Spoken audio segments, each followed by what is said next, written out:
Hello everyone, welcome on biology village. And guys, आज हम बात करेंगे बहुत ही स्मॉल साइज के क्वेश्चन जो बहुत आज में कहना मोस्टली जो एग्जामिनेशन में पूछे जाते हैं और उनका जो फील्ड कह सकते हैं वो मॉलिक्यूलर बायोलॉजी का एरिया होता है। और स्पेशली आपने सुना होगा वेक्टर्स और डिफरेंट टाइप के जो वायरसेस उनके अंदर जो डीएनए आरएनए उसकी जो पूछी जाती है कि वो सिंगल होता है डबल स्टैंडर्ड होता है। तो ऐसे क्वेश्चन आपने एग्जामिनेशन पेपर में बहुत से देखेंगे। वो सिंपल सा क्वेश्चन होता है, केवल आपको एक रटना टाइप का करना, रोटा टाइप का होता है कि भाई सीएमबी होता है या आपका टीएमबी होता है, उसमें वायरस जो डीएनए होता है वो किस तरीके का होता है। तो इस तरीके के क्वेश्चन और कुछ क्वेश्चन जो है वेक्टर्स हैं। तो ये दीज आर 20 क्वेश्चन हैं और वेरी इंपॉर्टेंट क्वेश्चन हैं। आप चाहे जीआईसी का पेपर उठा के देख लें, टीजीटी पीजीटी, इस तरह के क्वेश्चन आपको वहाँ पे मिल जाएंगे। तो कहीं हम इसमें पहला क्वेश्चन देखते हैं कि टर्मिनेशन कोडान। जब प्रोटीन सिंथेसिस का हम करते हैं तो आपने सुना होगा उसमें एमआरएनए और टीआरएनए के ऊपर जो कोडान प्रेजेंट होते हैं जेनेटिक कोड में, 3 अमाइनो एसिड का एक स्पेशल ग्रुप जिसे हम कोडान बोलते हैं। एंटीकोडान भी इसके रिस्पेक्टिव 3 ही अमाइनो एसिड का कोड होता है। तो उसमें कुछ टर्मिनेशन कोडान होते हैं, कुछ इनिशिएशन कोडान होते हैं, कुछ स्टॉप कोडान होते हैं। तो इन्हें पूछा जाता है। तो जैसे टर्मिनेशन कोडान इज आर, तो जो दिए गए 3 नंबर हैं UAA, UAG, UGA, जिसमें इसमें आप देख सकते हैं मोस्टली में यू से स्टार्टिंग होती है। और ये टर्मिनेशन कोडान की बात कर रहा है कि इन बीच में कौन सा टर्मिनेशन कोडान है। ठीक है, तो गाइज ये जो आपके हैं ना AUAA, UAG एंड UGA, ये 3 टर्मिनेशन कोडान होते हैं। आप इन्हें ध्यान रखें, सबसे कोडिंग इनका है, इन्हें ध्यान करना है, आपको रिमाइंड करना है कि यू से स्टार्ट होते हैं मोस्ट ऑफ द केसेस में। ठीक है, तो आपके ये टर्मिनेशन कोडान सभी हैं ABC। And similar stop codon की अगर हम बात करते हैं गाइज, तब यहाँ पे आंसर आपका फिर से एक बार डी होगा। देखिए इसमें स्टॉप कोडान में आपका टी है, टी जैसे TAG, TGA, TAA, ये स्टॉप कोडान होते हैं। अब यहाँ पे देखते हैं UAG, आपका पहला वाला जो उसमें आया था, इसे सिंगल ही पूछा जाता है। तो ये क्या होगा, स्टॉप कोडान का मतलब क्या होता है, टर्मिनेशन कोडान। तो ऊपर हम ऑलरेडी बता चुके हैं कि टर्मिनेशन कोडान, तो करेक्ट आंसर, हमें कोई भी डाउट ही नहीं हो सकता। इसे हम दूसरा टर्म क्या देंगे, स्टॉप कोडान। स्टॉप कोडान की जो चेन चल रही थी, पॉलीपेप्टाइड प्रोटीन सिंथेसिस हो रही, अब वो टर्मिनेशन में पहुंच गई, मतलब अब वो आगे नहीं बढ़ेगी, मतलब वहाँ पे स्टॉप कोडान का सिग्नल चाहिए। तो करेक्ट आंसर क्या है आपका C, stop codon. Now question number, देखिए यहाँ पे थोड़ा सा चेंजिंग आ सकती है। UAG हमने जो बताए थे आपको अभी क्वेश्चन नंबर 2 में, तो ये क्या होंगे जैसे आपने देखा था ऊपर, उसी तरीके से यहाँ पे भी है ये। अब इसने स्पेसिफिकली देखिए प्रोकैरियोट्स में बोला है, जो हम स्टडी करते हैं वो यूकैरियोट बोलते हैं। वहाँ पे UAG जो होता है प्रोकैरियोट केस में अगर हम बात करें तो आपका क्या होगा, 4 का C, स्टार्ट कोडान। अब इसमें देखते हैं क्वेश्चन नंबर 2 में एक बार फिर से देखते हैं, UAG था वहाँ पे, UAG देखना। क्वेश्चन नंबर 1 में देखते हैं तो D था, इसका मतलब क्या, टर्मिनेशन कोडान था। टर्मिनेशन कोडान का मतलब क्या हुआ, क्वेश्चन नंबर 4 में देखते हैं UAG, आपका स्टार्ट कोडान आ रहा है, 4 का आंसर C यहाँ पे है। तो इस तरीके से आप देखते हैं कि कहीं पे वो आपका पहले वाले में, देखिए UAG फिर से मैं आपको बता रहा हूँ, UAG पहले वाले में हमारा था, दूसरे वाले में भी नहीं था। ठीक है, ये UAG का जो कॉन्सेप्ट था, UAG था, हम बात कर रहे हैं AUG की थी।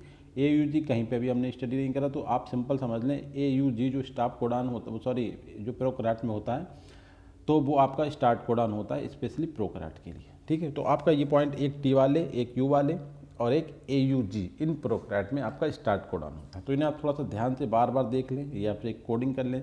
अब देखिए GUG, आपने GUG वाला भी नहीं देखा यहाँ पे, क्योंकि आपने T वाले देखे और U वाले देखे। पहले में देखिए U वाले थे, दूसरे में आपने T वाले थे, फिर आपका AUG आ गया, फिर अब आया आपका GUG। तो GUG जो होता है गाइस, इसके बारे में देखें पूरा क्वेश्चन, पहले मैं लाता हूँ इस पर। टर्म वही 3 है आपके, स्टॉप, टर्मिनेशन, इनिशिएशन, बस और कुछ नहीं है। जबकि इसमें आप देखिए क्वेश्चन में ऑप्शन में देखें तो केवल 2 टर्मिनोलॉजी, टर्मिनेशन का मतलब कि प्रोसेस रुक चुकी है, इनिशिएशन का मतलब प्रोसेस को स्टार्ट किया है। तो GUG जो है वो किस तरीके का कोडान है, क्वेश्चन नंबर 5 है और इसका आंसर आपका B, ये इनिशिएशन कोडान होता है। ठीक है, क्वेश्चन नंबर 6 में बात करते हैं, काफ़ी डिफरेंट क्वेश्चन आ गया एकदम से। In which are the following disease does not need carrier. देखिए बड़ा सिंपल क्वेश्चन, अगर आपके ऑप्शन देखेंगे, कैरियर का मतलब कि जो पैथोजन होता है, जो रियल काजिंग ऑर्गेनिज्म होता है, जो कॉजल ऑर्गेनिज्म होता है वो अलग होता है, उसके बाद वो फैलाई किसी, स्प्रेडिंग किसी और के थ्रू करी जाती है। तो जैसे चिकनगुनिया में आपने देखा यही होता है, पूरा टाइम आता है चिकनगुनिया चलता है बहुत ज़्यादा, जैसे डेंगू चलता है।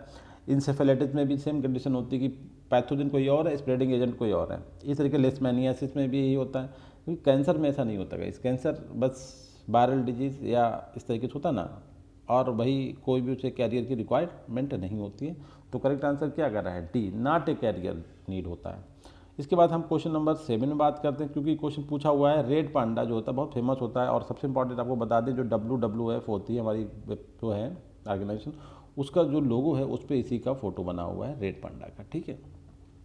अच्छा, रेड पांडा का साइंटिफिक नेम मतलब जूलॉजिकल नेम क्या होता है, तो सिंपल सा आपको नाम ध्यान रखें, आइथेरस फल्जेंस इसका जूलॉजिकल नेम होता है। Now virus used as vector usually in case of, देखिए वायरस को हम वेक्टर की फॉर्म में यूज करते हैं जेनेटिक इंजीनियरिंग, बट ये जेनेटिक इंजीनियरिंग जब एनिमल के केस में होती है, प्लांट के केस में होती है, दोनों केस में होती है। कब यूज करते हैं, मोस्टली कह रहा है, मोस्टली की बात करें, यूजली सामान्यतया कब वायरस होते हैं, तो वायरस जो होते हैं गाइस वो आपके प्लांट के केस में जब हम जेनेटिक इंजीनियरिंग करते हैं तब वायरस का यूज एज ए वेक्टर करा जाता है। नाउ अब इसमें क्वेश्चन आता है कौन से वेक्टर वायरस यूज करे जाते हैं मोस्टली इन दी रिसर्च में, जेनेटिक इंजीनियरिंग में, तो गाइस ये होते हैं आपके जेमिनी वायरस। हमने ज़्यादा आंसर भी नहीं दिया, करेक्ट आंसर बताना चाह रहा है आपको, जेमिनी वायरस जो होते हैं मोस्टली जो है ऐसे वेक्टर इन जेनेटिक इंजीनियरिंग में यूज किए जाते हैं।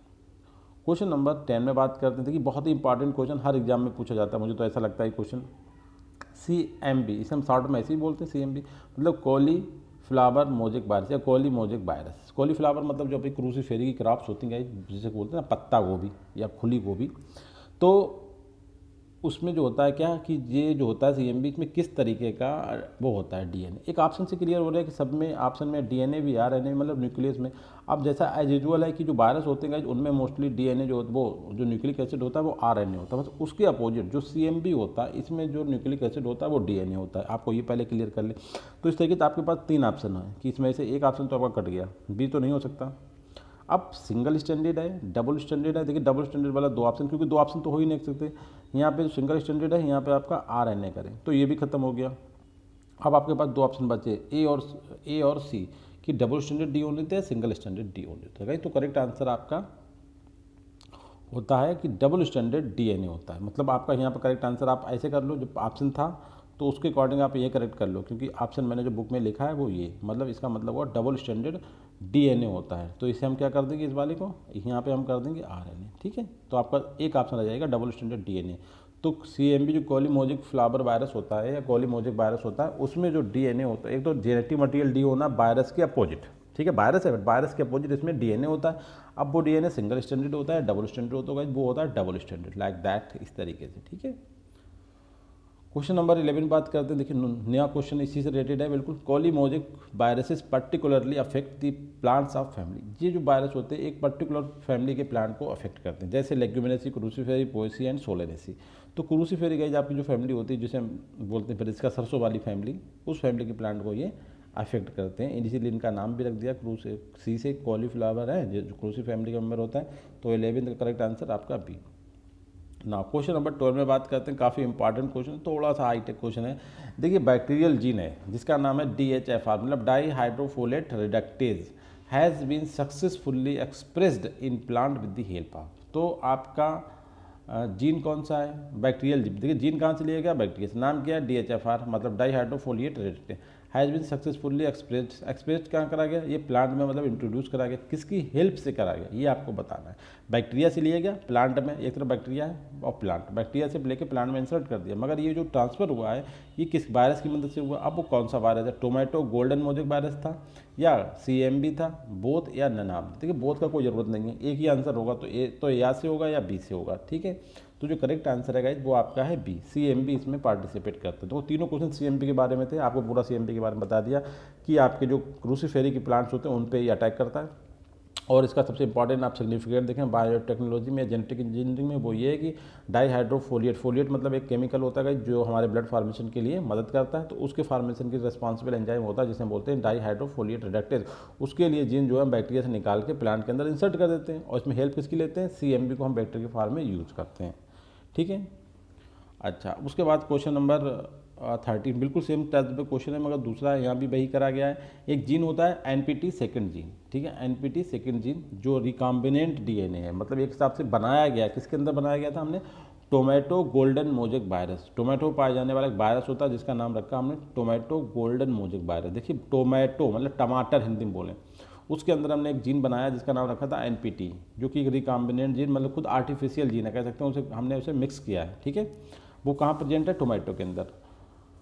उसे वहाँ से निकाल के, टोमेटो से निकाल के introduce directly in the tobacco. अब हमने टोबैको में उसे इंट्रोड्यूस कर दिया। टोबैको मतलब तंबाकू, ध्यान रखना, तंबाकू जो होता है नहीं, सुल्फ होता है जो हम हुक्का वगैरह चलाते हैं उसमें, with the help of agrobacterium. किसकी हेल्प से? जो एग्रोबैक्टीरियम ट्यूबिफेसियंस होता है बैक्टीरिया, उसकी मदद से टोमेटो से निकाल कर टोबैको में इंसर्ट कर दिया।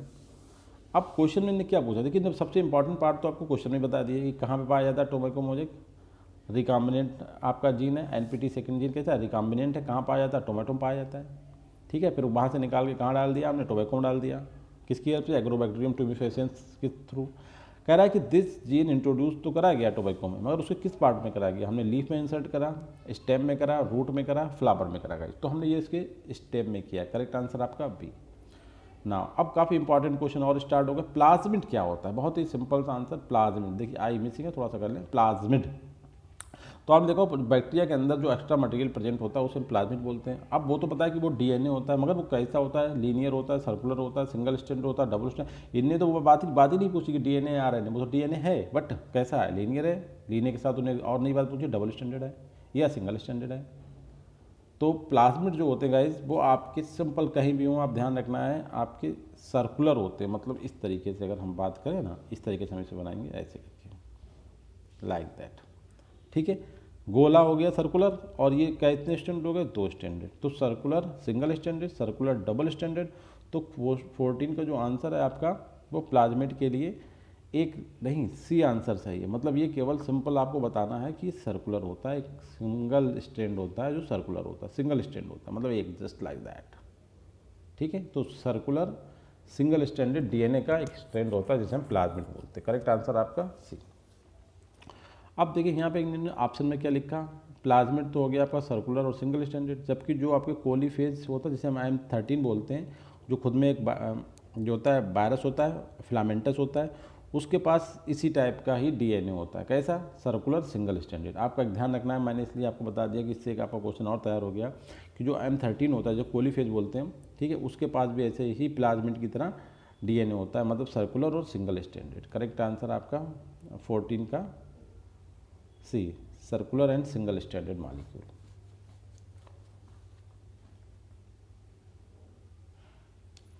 ना क्वेश्चन नंबर 15 में बात करते हैं the DNA of bacteriophage lambda. देखिए कौन सा इन्होंने बात करा, बैक्टीरियोफेज एक वायरस होता है जो बैक्टीरिया को किल करता है, और इसमें इन्होंने स्पेसिफाई करा है बैक्टीरियोफेज लैम्डा।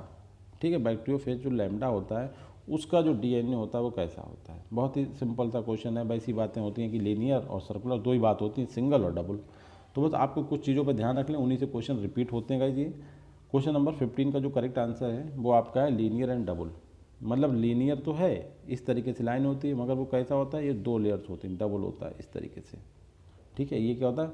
बैक्टीरियोफेज लैम्डा जो वायरस होता है उसका जो डीएनए जेनेटिक मटेरियल होता है वो लीनियर एंड डबल स्टैंडर्ड होता है। Linear and double standard, correct answer आपका ए।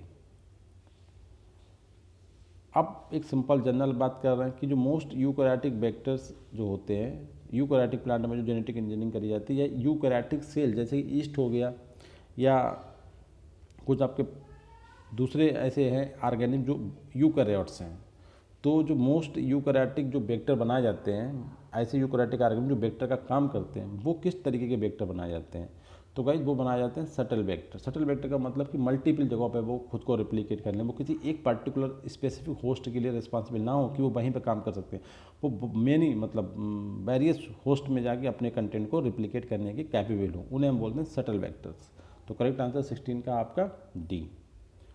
क्वेश्चन नंबर काफ़ी इंपॉर्टेंट क्वेश्चन का ये स्टेटमेंट है, लार्जर इंसर्ट क्लोनिंग वेक्टर। मतलब बड़ा बड़ा अमाउंट अगर जो डीएनए का मेजर बड़े से कोई स्ट्रेंड है उसे हमें पूरा ट्रांसफ़र करना है या इंसर्ट करना है किसी दूसरे ऑर्गेनिज्म में, एक ऑर्गेनिज्म से लेके क्लोनिंग लिखेगा है, larger insert cloning vector used for cloning larger DNA fragments derived from bacteriophage and plasmid. मतलब जो लार्जर डीएनए स्ट्रेंड्स होते हैं जो हम बैक्टीरियोफेज और प्लाज्मिड से लेते हैं, और हम इन्हें क्या करते हैं? इंसर्ट कर देते हैं दूसरे ऑर्गेनिज्म में, जिन्हें हम कहते हैं लार्जर इंसर्ट क्लोनिंग वेक्टर। तो ये कौन से वेक्टर होते हैं लार्जर इंसर्ट वाले?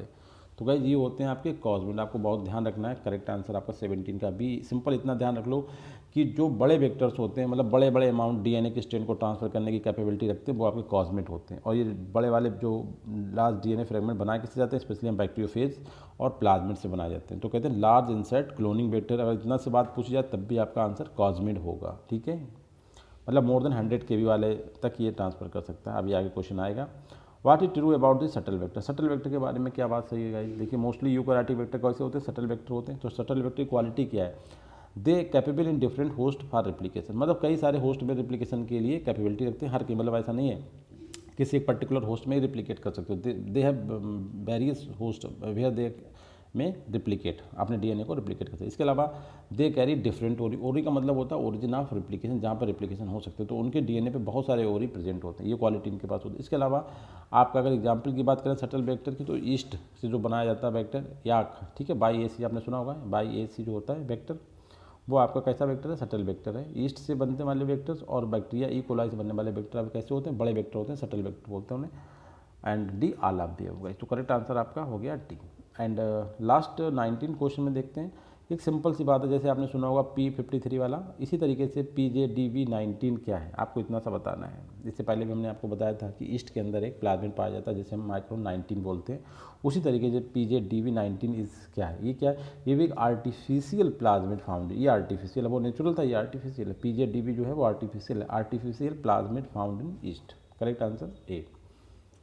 बस इतना सा आपको रिमाइंड करना नाउ। इसके बाद हम बात करते हैं याक। याक क्या है, एक लीनियर शटल वेक्टर है, ठीक है, एक लीनियर शटल वेक्टर है design to clone more than. ये इसलिए डिज़ाइन करा गया है कि मोर देन 100 kb से ज़्यादा का जो मटेरियल होता है उसे ट्रांसफ़र करने के लिए हम कौन सा वेक्टर यूज़ करते हैं, याक। ये क्वेश्चन ऐसे करके भी आते हैं गाइस कि हमें 100 kb से ज़्यादा का डीएनए स्ट्रैंड ट्रांसफ़र करना, एक प्लांट से दूसरे प्लांट है, एक बैक्टीरिया से दूसरे बैक्टीरिया, एक बैक्टीरिया से लेकर दूसरे प्लांट में, तो हम कौन सा बैक्टीरिया यूज़ करेंगे, हमें कौन सा वो करना है वेक्टर, तो हमें याक यूज़ करना है जब 100 kb से ज़्यादा का मटेरियल हो। तो करेक्ट आंसर आपका हो जाता है गाइस यहाँ पे B. Thank you very much guys.